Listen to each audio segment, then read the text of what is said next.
tôi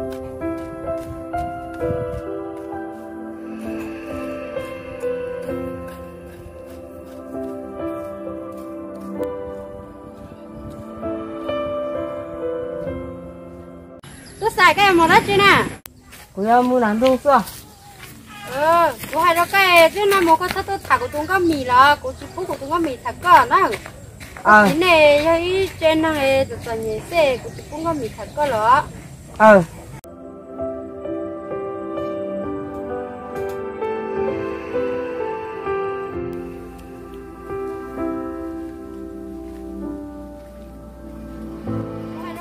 chứ nó một cái thắt tôi thả của chúng có mì là cô chỉ phúc của chúng có mì thả cơ nó này cái trên này tụi tôi nhớ xe cô chỉ phúc có mì thả cơ rồi chẳng có mì tôi chỉ mua nó mì nhà là vô chỉ thái nè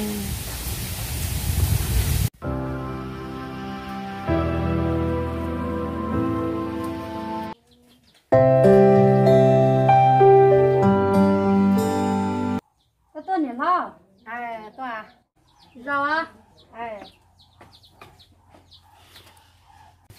bây giờ cao ban tao lò cái chị được bỏ cái môi trường nó ban đầu nó sửa chị qua mày cho nó có tuần sẽ lo lại bây giờ nè lo lắm mà lo lại lo tôi chẳng như chả xí nó nghe cho nó cũng đã lo mấy thứ tôi cũng đã lo lắm nhà ta này có bậc không tôi về kháng cơ mà sẽ có mua sữa mua chè của cả cơ linh sản để nốt trà nó có như tu gió nhẹ béo rồi phải to bé sữa mà cũng linh sản là là chè sắp bôi vừa từ từ như sắp bôi vừa của cả của đã là từ tôi thẳng nè lia cho có mua chè hay thì tôi suy nghĩ thì cũng mất chết rau sữa mà nên giờ cũng mà hay của đã là từ tôi anh à của tôi để nhảy của cả anh thì sao nó em có tôi nhìn thôi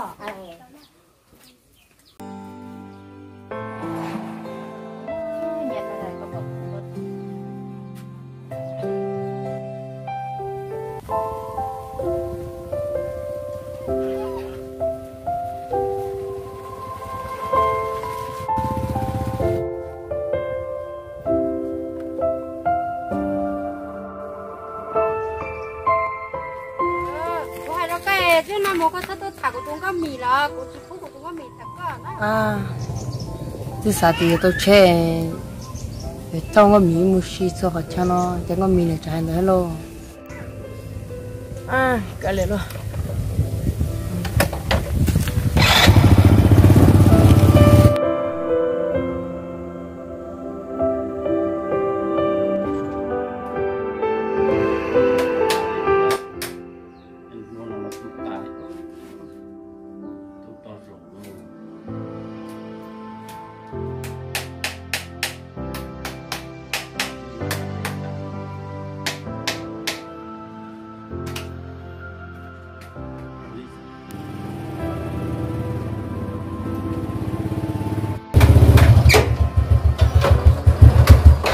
mình tu cái tới lò lò lo gì giờ tôi chế lò nè bây giờ ơi tao muốn ta lên rồi chứ không tao muốn chế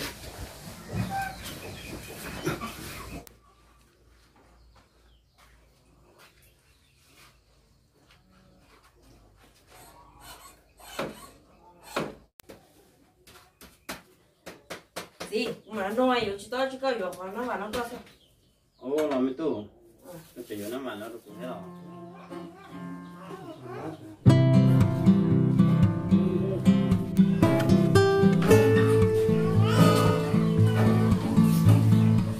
có sữa không? Có cơ. Tôi cái này nó đầu kỳ ta sẽ chỉ một thằng không có lò. chúng mình có thả để chụp khám thằng có từ không có thả thế mà nên một bộ lông cao nó có từ trong nhà giờ bộ thì ok đó tôi lông cao sẽ chỉ một trong mà tới xí tàu bé cái nền trời mấy tôi nên xài xin gì nhỉ cô ha không có cái này cái này nó có một thằng à họ tụi nhân người tiền củaเราcho có một thả tiền em bông hoa củaเราto bé bé cá bên nữa tôi cái tuần này nó không có này có cái lò thì nhẹ cái chứ mình vừa nè chỉ vừa chả không vừa nè linh đạo mà chứ mà mình sai sẽ như họ của nhà cũ nhà xe mà hay em của tôi để lại theo để của tôi khai con lên đó xe này của các ông trẻ là để tôi là trẻ sai bé theo thì phải có tôi à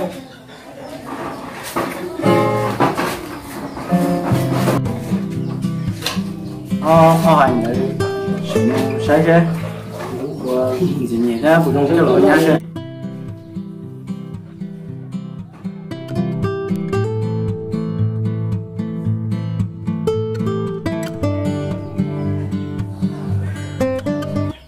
자, 동거는 거 그리네.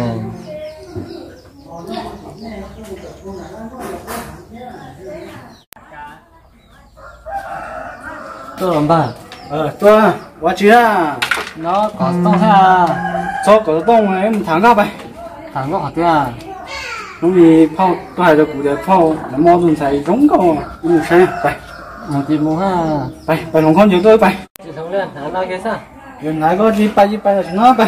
来。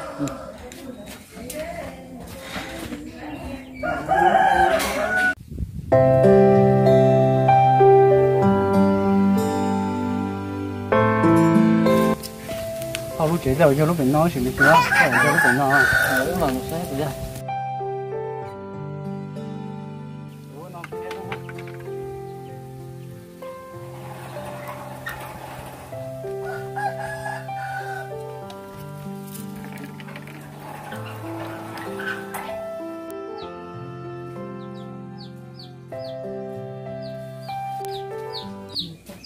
？Lấy to cho mấy chú.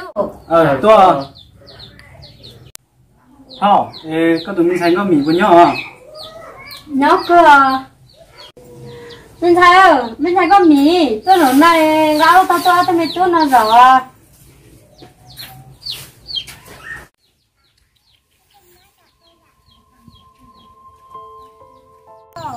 Tôi. Đó.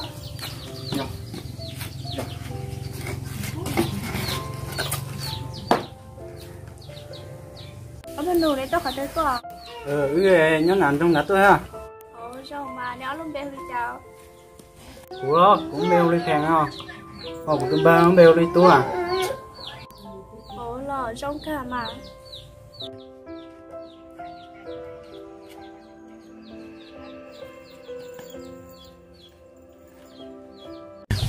Cái tuổi cái bây giờ này nó là giờ tu đã lâu tu nằm trong nè.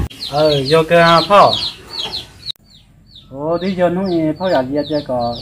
Tôi sẽ nó mì này. Thì hay ba nói tôi sẽ nó mì sao?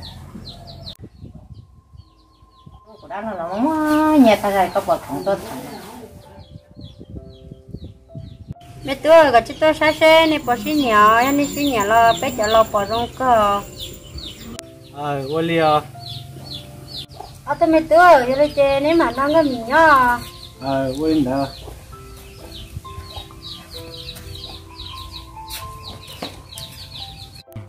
Thì ngâm mì có một tấm mòn sao à? Chị tao mò. Thì bữa cả cái bé tiểu long đó à? Cả cơ cho nên sinh nhật bé sợ. Nhẹ cơ thì rằng như chỉ cần nhẹ bé xưa. Giờ đi chơi có nhiều tiểu long đó mà rất thảm sao này? Có linh đạo mà. Ông bà cứ tuần để chế cũng chả. Bà của bà đi tụi ta chỉ nói chị bà. Đi nói chế bà chơi ăn cái mì à? Bà nhớ to.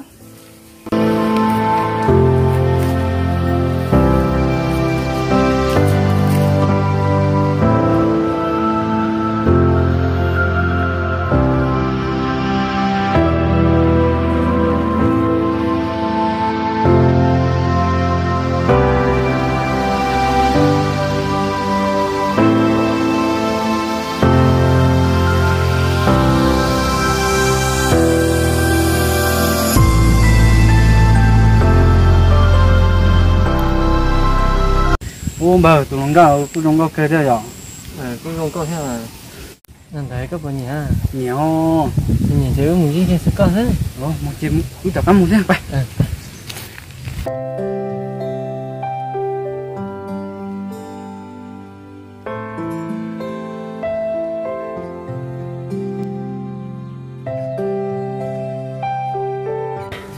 mà thằng không có thì tôi giờ không giờ bé Chị kia phải. Có lâu đấy rồi. Đi rồi, đã các lò sấy có sao? chú chọn đâu Nếu mà chị nó của.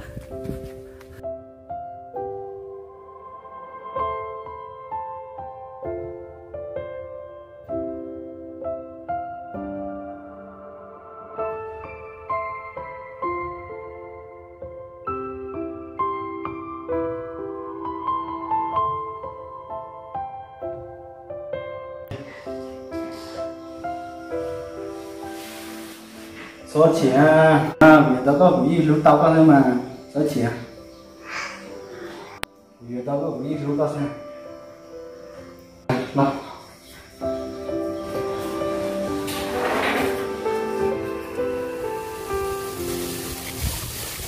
ô tại sao này còn nói giảm quá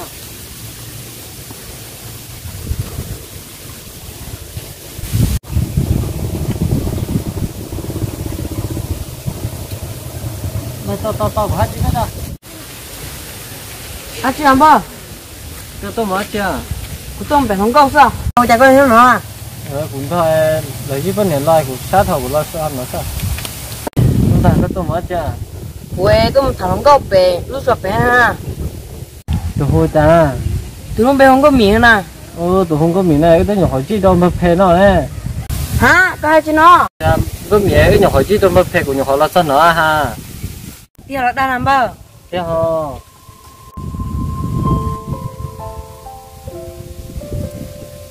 sao quan ta chỉ có thể cái tốn gọi của cái nào lấy chi đâu lại thao cũng một chế sao sao có thao cũng một chế sao